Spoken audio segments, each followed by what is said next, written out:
Seguimos entonces ahora con esto que decíamos de esta imagen que él trata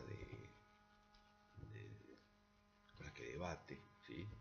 Que es la imagen de sociedad en el sentido de Durkheim, ¿sí? La sociedad como una totalidad en la cual no importan los sujetos individuales, o por contraposición los individuos que en su suma conforman algo diferente que es la sociedad. Para Elías, nada, esto es imposible pensarlo así, digamos, él en el sentido discute con Weber, ¿sí? Con Durkheim y Weber, pero en realidad su discusión no es tanto con Durkheim y Weber de manera directa, sino más bien con un remedo que surge a posteriori de la muerte de estos dos sociólogos, que es el estructural funcionalismo.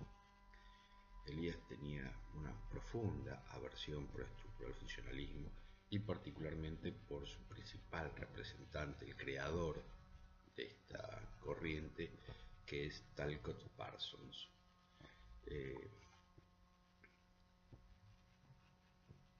Para Elías, todo lo que hacía el estructural funcionalismo era una cosificación de las acciones de lo social, que va completamente en contra de su pensamiento, un pensamiento que es dinámico, ¿sí?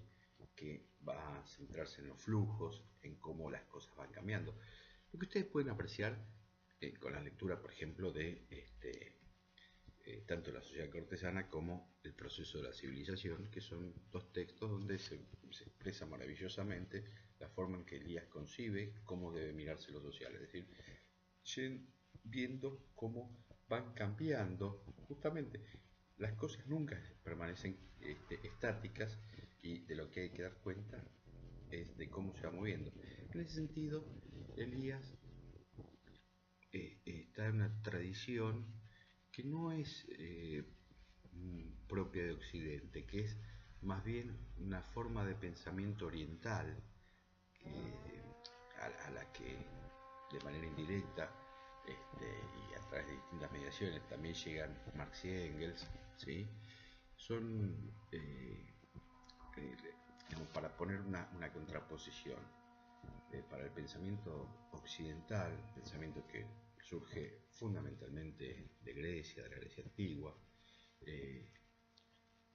las cosas están quietas y hay que explicar por qué se mueven. Para el pensamiento oriental, las cosas son dinámicas y en todo caso hay que explicar por qué en algún momento se detienen, porque en algún momento están quietas, pero lo natural es que esté en movimiento. Entonces, desde esta perspectiva, ¿sí? Ahí es donde surge la dialéctica, ¿sí? Que llega a Europa a través de un monje, ese tipo de pensamiento, de ahí lo van a tomar unos cuantos autores. Bueno, el máximo representante de esta corriente va a ser en filosofía Hegel, de donde van a brevar tantísimos, entre otros Marx y Engels.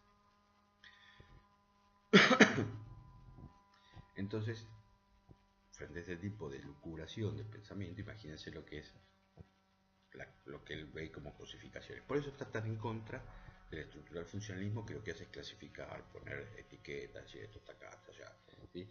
Hay un artículo, no recuerdo la de qué año es, muy interesante, de Norbert Elias, que se llama el retraimiento de los sociólogos en el presente. Entonces él critica esta práctica, por ejemplo las encuestas, ¿sí? Que sacan fotos, ¿sí? Una encuesta es una foto de cómo está la opinión, el estado de ánimo o lo que fuere en un momento determinado. Dice, mire, de esa forma no se conoce nada, porque que un punto esté ubicado en este lugar no me indica la trayectoria. Yo no sé si está subiendo o si está bajando, ¿sí? Sí que está en este punto, en esta ubicación. Ahora, es diferente si está subiendo a si está bajando, ¿no? Ahora les voy a dar un ejemplo de eso. De manera tal que si yo no conozco proceso, es decir, la historia, yo no puedo decir nada acerca de eso. Le voy a dar un ejemplo práctico, ¿sí? De un debate, una discusión que se mantuvo hace algunos años, de alguna manera siempre surge, sobre los 70, ¿sí? Se suele decir que las jornadas de junio y julio del año 1975 fueron unas jornadas de paros multitudinarias, de marchas multitudinarias, que vinieron como consecuencia del Rodrigazo, ¿sí? Eh, una devaluación fuertísima que hizo el ministro de Economía de aquel entonces, Celestino Rodrigo, que redujo el salario en más o menos un 50%, se lo bajó a la mitad de un día para otro. Entonces, hay quienes sostienen, particularmente, esto es visto así en general, no digo por todos, pero por gran parte de la izquierda, dicen, bueno, en la jornada de junio y julio fue el punto más alto de la lucha del movimiento obrero. Y otros, porque claro, uno ve la imagen, ¿sí? Toda esa gente en la calle, ¿sí? Manifestaciones por todos lados, huelga por todos lados, y dice, ah, qué lucha. Pero otros decíamos, mire, cualquier persona le saca la mitad del salario, por lo menos protesta, chilla, da un grito de dolor. En realidad lo que está demostrando eso es la caída de el movimiento obrero. Entonces no es lo mismo pensar si eso está en alza que pensar si está en baja. ¿Por qué? Porque te decía, junio y julio del año 75, marzo del 76 el golpe de Estado. Si uno supone que la lucha obrera está en alza, es muy difícil entender por qué se produce el golpe de Estado, dado que esta fuerza que está en alza está cada vez más fuerte, ¿sí? Como desde el otro lado tengo fuerza para bajarla. Ahora, si esta fuerza estuviese declinando, estuviese decayendo, entonces sí puedo explicar fácil el golpe de Estado. Mirá, a medida que este cae, boom, en un momento que le doy el garrotazo final. ¿Se entiende? Entonces, a este tipo de cuestiones es a lo que apunta el día y dice, mire, no se pueden quedar con la foto, ¿sí? ¿Y qué hace la estructura del funcionalismo? Saca fotos, nada más que eso, constantemente saca fotos. Entonces tenemos encuesta de todo, ¿sí? Vamos midiendo en cada momento, cada situación, tenemos la medición precisa de todo. Dice, mire, esto no sirve para nada, usted no sabe, usted no conoce el devenir de este fenómeno. Usted no conoce el fenómeno, usted conoce solamente cómo se ha armado digamos, cuál es la situación actual, pero no puede explicar ni su origen y por lo tanto no puede predecir más o menos hacia dónde se dirige. Entonces decía, esto es este es el verdadero contendor en el debate con Elías, la estructura del funcionalismo, no tanto Weber y Durkheim, aunque necesariamente él sale a debatir con eso. Es muy expresivo el título de uno de los libros, La sociedad de los individuos, que uno dice, bueno, ¿de qué va a ser una sociedad si no es de individuos? No hay individuos fuera de la sociedad, nunca no existe tal cosa, no hay sociedades sin individuos. Entonces, si no hay sociedades sin individuos, ni hay individuos fuera de la sociedad, hablar tanto de individuos como hablar de sociedad es poner dos imágenes ideológicas, porque nosotros no existimos de otra manera que no sea así.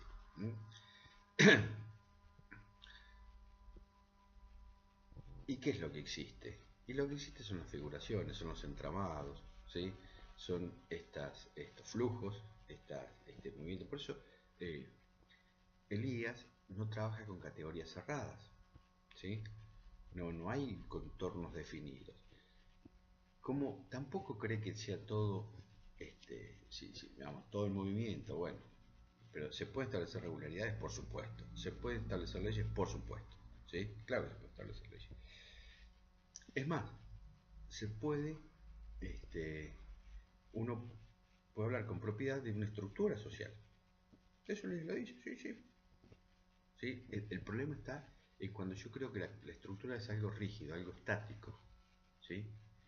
Para alguien que es más bien una estructura que es la repetición de determinadas pautas, ¿sí? De determinados flujos, siempre es como una suerte, el agua sabemos que naturalmente cae de los puntos altos a los bajos, ¿sí? Ahora bien, se organiza ese curso en ríos, por ejemplo, ¿sí? Y si uno tiene la configuración de los ríos, va a tener la estructura hídrica de un determinado lugar. Fíjense cuando él habla de la estructura en la sociedad de los individuos, dice, debido a esta ininterrumpida interdependencia de las funciones individuales, las acciones de muchos individuos particulares tienen, sobre todo en una sociedad tan diferenciada como la nuestra, que fundirse constantemente en largas cadenas de acciones para que la acción de cada persona particular cumpla su propio sentido. En este contexto de funciones que las personas tienen las unas para las otras, lo que llamamos sociedad, sus estructuras son aquellas que denominamos estructuras sociales. Y cuando hablamos de leyes sociales, no nos estamos refiriendo a otra cosa que a leyes propias de las relaciones entre los seres humanos individuales. Es decir, ¿qué son las estructuras? Son el contexto en que estas funciones se van dando, ¿sí? Van adquiriendo dinámica, es decir, cómo se producen realmente. No hay nada por fuera de lo real. Y yo les decía que eh, él tiene puntos de contacto, en realidad con todos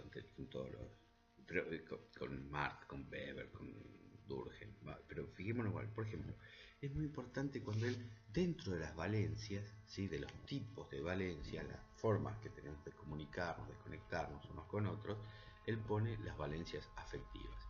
Indudablemente eso está muy en correlato con un tipo de acción social de Weber, ¿sí? Weber también le da lugar a eso, ¿sí? Las acciones sociales que tienen que ver con los afectos. En el caso de Marx, no, a eso digamos, no lo considera. En el caso de Durkheim, ese lugar está ocupado más bien por la moral, ¿sí? Es la moral la que, de alguna manera, no solo canaliza, sino que organiza los afectos, ¿sí? Nos hace querer lo bueno, ¿sí? Y detestar lo malo. Entonces la moral es una especie de organizador de la afectividad, más allá de las personas. Ahora, en el método está mucho más cerca, muchísimo más cerca, es muy difícil diferenciarlo bien, de Marx que de Weber y Durkheim, ¿sí? Eh, el propio eh, Elías, si bien él nunca no tiene trabajo metodológico, digamos, de reflexión sobre el método, es bastante fácil, inclusive hasta por el subtítulo de lo que es su gran obra, que es el proceso de la civilización, que es investigaciones psicogenéticas y sociogenéticas, evidentemente él hace referencia al método genético, es decir, a la construcción que va desde un punto hasta otro, ¿sí? Cómo se va construyendo genéticamente un proceso, cómo se llega a una determinada figuración, ¿sí? ¿Cuál es la última? La actual. En, en cuanto a esta denominación del método como método genético, pensemos, Elías publica este trabajo en el año 38, si bien no tiene ninguna repercusión en ese momento, que es la época en la cual un gran genetista está trabajando, que es Piaget. Piaget, que era epistemólogo, trabaja con el método genético. Es también, no, Piaget sí hace muchas reflexiones respecto al método, ¿sí? Y de la construcción genética de los procesos. Quien fue uno de los, entre comillas, socios teóricos de Piaget fue Rolando García. Rolando García, fallecido hace muy poco, un argentino exiliado en el año 66 a partir de la noche de los Montones Largos, que era maestro y meteorólogo. Trabajó, escribió libros con Piaget, los últimos libros, el último libro de Piaget, cuando Piaget estaba ya en su lecho de muerte, le pide a Rolando García que lo termine. Y es Piaget, perdón, y es García, es Rolando García justamente, quien retoma el término que había utilizado Peirce de retroducción, ¿sí? García dice, en realidad el método de Piaget era retroductivo. Dice, antes que Piaget lo usó Marx. Cuando nosotros hablamos tantas veces del método retroductivo, lo estamos tomando de Rolando García, esta cuestión. Es decir, que para Rolando García lo que hacía Piaget era retroductivo, lo mismo que Marx. ¿Se puede aplicar este concepto a Norbert Elias? Y muy probablemente, ¿sí? Por supuesto, esto siempre es punto de controversia, pero ¿por qué? Porque si bien los trabajos empíricos de, de Elías no llegan al presente, porque no es su preocupación, sí él tiene una meta final, un punto final, que lo tiene muy presente, muy en vista, y lo que está viendo es cómo se construye ese punto final, ¿sí? Cuando ustedes leen una parte del proceso de la civilización, él tiene en mente la constitución del Estado Nacional. Entonces, ¿cómo se llega al Estado Nacional? Bueno, vamos a verlo. Y en ese sentido va armando, va desplegando, va observando cómo van cambiando las costumbres, los modos, ¿sí? Los puntos de observación, además, en el caso de Elías, son riquísimos. Él trata siempre de mirar las cuestiones que por lo general se suelen pasar de lado. Digamos, a diferencia de cualquier historiador, aunque Elías nunca fue un historiador, este, los historiadores suelen darle mucha importancia a los personajes, ¿sí? A geografías, a los procesos políticos, a las relaciones internacionales. Elías se fija en otras cosas, él se va a fijar en las costumbres, modos de comer, de hablar, cómo se divierte la gente, ¿no? En fin, va a mirar cosas que uno diría, claro, serían como infrahistoria, pero tiene la capacidad de ir ligando estas cuestiones mínimas con los procesos macros, ¿sí? Cómo se van a ir estructurando. Entonces, eh, esta, esta cuestión, esta forma de pensar los procesos sociales es lo que le permite esta elasticidad, esta apertura, este dinamismo, ¿sí? Y lo que de alguna manera es lo que lo posiciona él para denunciar las formas de pensamiento más estáticas, más clasificacionistas, ¿sí? Y en esto es importante, fíjense, cuando yo digo trabaja con categorías sin contornos definidos, sin el, no hay, a diferencia de Weber, que vieron que Weber define todo de una manera obsesiva, hasta la última coma, hasta el último detalle, está ahí. No, para Elías no, él da el concepto y lo va trabajando. En ese sentido, Marx hace exactamente lo mismo, exactamente lo mismo, ¿sí? Uno ve cómo va evolucionando un concepto, cómo se va transformando en la medida en que va desarrollándose la obra, ¿sí? Nunca hay una cosa cerrada. Por eso es tan difícil, ¿sí? Eh, Algunos conceptos este, fundamentales de la sociología es muy difícil cerrarlos. Fíjense el debate que hay, que ya lo vamos a ver, ya en su oportunidad vamos a tener una o dos clases sobre eso cuando se habla de clase social. ¿Por qué? Porque fundamentalmente vamos a encontrar estos dos tipos. El tipo clasificacionista, que trata de tener un concepto cerrado, bien definido, que es una clase social y que siempre tiene problemas, y estos conceptos abiertos, sin contornos definidos, que van dando una idea central y que dejan fluir y bueno, vamos viendo cómo la clase se va conformando y cómo se va en algún momento transformando en otra cosa. Ahora, volvamos a esta cuestión de estas imágenes que nos presenta Elías para hacernos más comprensible su idea de que no es posible pensar ni en términos de sociedad ni en términos de individuo. Él usa otra figura que es la de la casa. ¿Sí? Dice, bueno, mira, la casa está construida por piedras, uno diría por ladrillos, para llamarlo un poco, pero ninguna piedra, ningún ladrillo, ni la suma de los ladrillos, nos, nos hacen una casa. Y a su vez, no hay ninguna casa que no esté hecha con ladrillos, ¿sí? Entonces, así como la red o como la casa, uno no debiera pensar en términos de sociedad sin pensar en cómo es la trama de individuos, ni se puede pensar en individuos por fuera de la sociedad. Ustedes dirán, ¿y quién es el loco que lo ha pensado? Y yo les diría, mira, hay bastante más chiflado de lo que uno supone. Quizás en algunos casos extremos uno podría pensar en Max Stirner, ¿sí? El único y su propiedad, un texto muy relevante de este autor. Pero el liberalismo económico, ¿sí?, concibe el homo economicus, ¿sí?, el hombre económico, este hombre, este sujeto dotado de racionalidad plena que toma decisiones en cada instante respecto a cómo asignar este, recursos que son siempre escasos a fines alternativos. Esta imagen de hombre racional, del homo economicus, que es de alguna manera lo que llama Elías el homo clausus, el hombre clausurado, el hombre, la mónada, el hombre encerrado en sí mismo, es lo que está por detrás de cualquier economista liberal o neoliberal. ¿Sí? Eso está funcionando en la cabeza de esta gente. Por lo tanto, evidentemente no puede entender nada de cómo ocurren en realidad los procesos sociales. Por lo tanto, uno entiende por qué siempre todas sus recetas son inaplicables, ¿sí? Contrarían la realidad. En un punto, en un punto. En otro punto no, porque en definitiva todo esto, porque nadie es tan idiota de hacer siempre algo que vaya en contra de sí mismo, no va en contra de ellos mismos.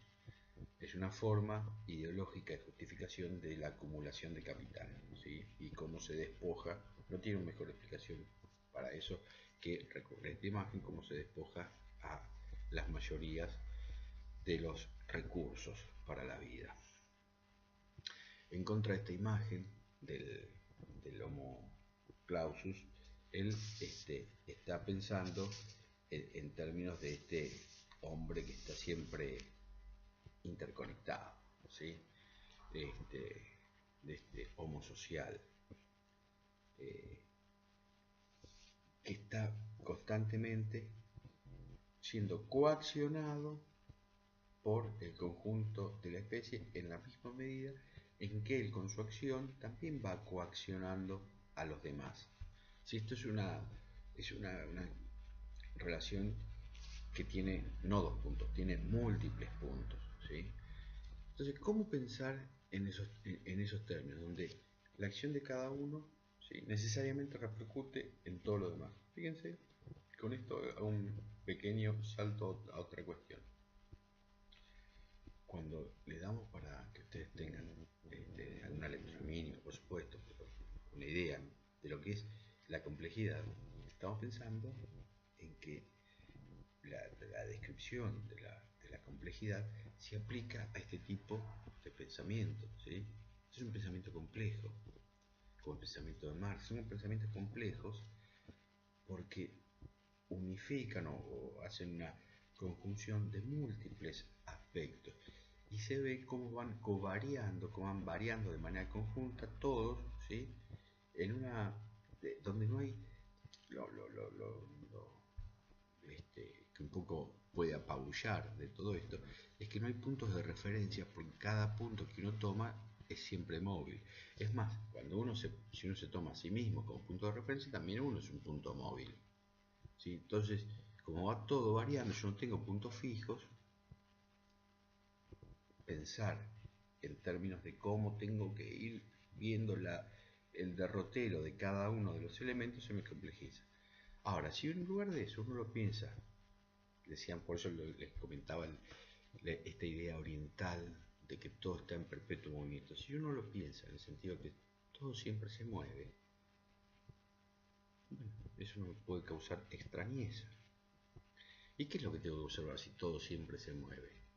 Y tengo que analizar, diría Elías, las figuraciones, es decir, qué entramados se van conformando, qué ríos o qué redes hídricas se van conformando, ¿sí?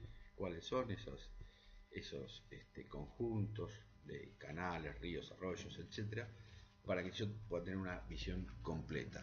Por supuesto no voy a saber nunca, ni tampoco pretendo saberlo, dónde se ubica cada partícula de agua. No voy a saber nunca el volumen exacto de cada río, ¿sí? Voy a tener alguna idea más o menos aproximada, pero si yo conozco el movimiento del agua en su conjunto, puedo más o menos tener una idea respecto de cuándo puede haber una sequía, una inundación acá, allá, ¿sí? Porque voy viendo todo el movimiento de toda la circulación de agua, porque el río es una parte, por supuesto, pero el agua, si siempre bajara y nunca subiera, en algún momento se acaba. Bueno, tengo evaporación y lluvias, que es la otra parte del círculo. Entonces, eso es un circuito constante que va variando, ¿sí? Va a ir variando por determinadas cuestiones, ¿sí? En algún momento, en algún punto se concentra más agua, en otro hay escasez de la misma. Y esta es la idea que está trabajando en la cabeza de Elías, ¿sí? Respecto de cómo se miran los procesos sociales. Ahora, él nos da, fíjense lo importante de esto, él nos da indicaciones de cómo hay que hacerlo. Él lo hace. Y cuando yo les decía, no tiene escritos de reflexión metodológica, porque jamás se puso a pensar, además de cómo hacerlo, a decir, bueno, estas son las indicaciones de cómo hay que hacerlo. Él lo hizo. Y, insisto, hay varios trabajos. Nosotros seleccionamos dos, que son la sociedad cortesana y el proceso de la civilización. Son muy importantes. El proceso de la civilización es el trabajo más importante, quizás de Elías, pero tiene otros más. Por ejemplo, hay un trabajo, un libro que se llama Sobre el tiempo, donde también va viendo cómo va variando la noción de tiempo en el tiempo, cómo va variando este concepto, cómo se va organizando distintas figuraciones temporales. Corto un cachito más y ya después terminamos.